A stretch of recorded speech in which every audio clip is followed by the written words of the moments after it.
Hey, everyone! Imagine growing up in one of the most dangerous cities in America, surrounded by crime, gangs, and chaos, and then rising to become the greatest rapper of your generation, winning a Pulitzer Prize along the way. Sounds impossible, right? Well, that's exactly what Kendrick Lamar did. From the gritty streets of Compton to headlining the Super Bowl, Kendrick's story is nothing short of legendary. So, how did a shy kid from the hood become a global icon? Let's dive into Kendrick Lamar's incredible journey and find out what makes him a true king of hip-hop.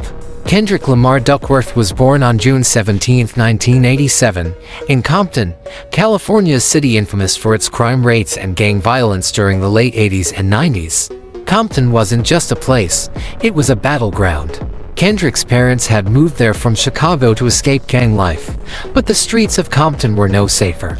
At just 5 years old, Kendrick witnessed his first murder right outside his apartment, a moment that would shape his perspective forever. Growing up, he saw drug deals, shootouts, and police brutality on a daily basis. But even in the chaos, Kendrick found a way to dream. His father, a former gang member, and his mother, who worked multiple jobs, instilled in him a sense of resilience. They nicknamed him Man because he was always wise beyond his years. Kendrick was a quiet, observant kid who loved writing. He'd sit in his room, scribbling poems and stories about the world around him, stories of struggle, hope, and survival. Little did he know, those words would one day change the world.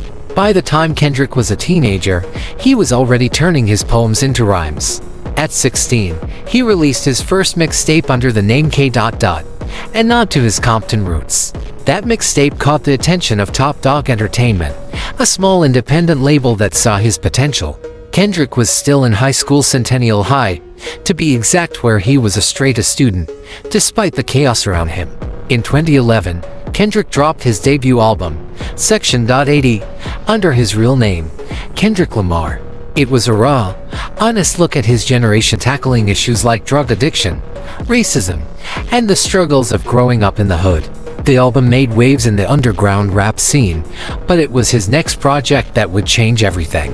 In 2012, Kendrick released Good Kid, M.A.A.D City, a cinematic masterpiece that told the story of his life in Compton. With Dr. Dre as his mentor and producer, the album became a global hit. Rolling Stone called it the greatest concept album in hip-hop history, and Kendrick was no longer just a rapper, he was a storyteller, a voice for the voiceless. Kendrick wasn't done yet. In 2015, he dropped To Pimp a Butterfly, an album that redefined what hip-hop could be.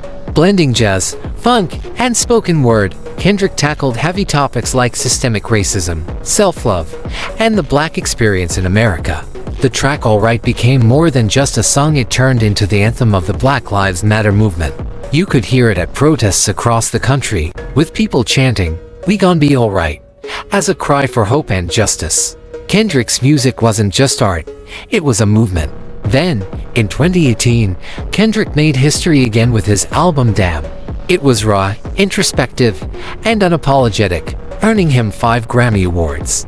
But the biggest moment came when Damn won the Pulitzer Prize for music, the first time a rapper had ever received the award.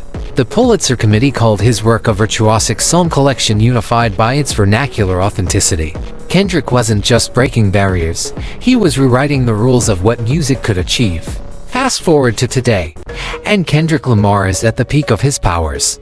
In 2024, he released GNX, an album that debuted at #1 on the Billboard charts and became a cultural phenomenon.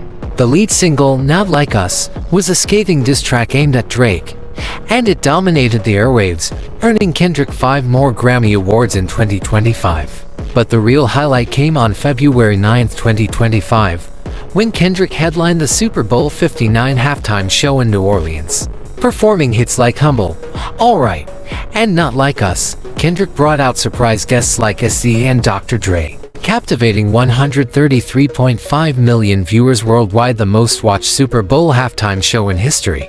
Kendrick's performance wasn't just a concert, it was a celebration of black culture, Compton pride, and the power of hip-hop.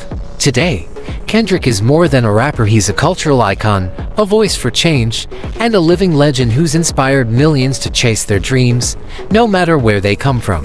Kendrick Lamar's journey from the streets of Compton to the global stage proves one thing: your circumstances don't define your future, your passion does. He turned pain into poetry, struggle into success, and his voice into a movement that's changed the world. So, what's your dream? What's holding you back? Let Kendrick's story inspire you to rise above, stay true to yourself, and chase greatness. If a kid from Compton can do it, so can you. Drop a comment below. What's your favorite Kendrick Lamar moment? Hit that like button if his story motivated you. And don't forget to subscribe for more inspiring stories like this. Let's keep pushing, keep dreaming, and keep rising. See you in the next one.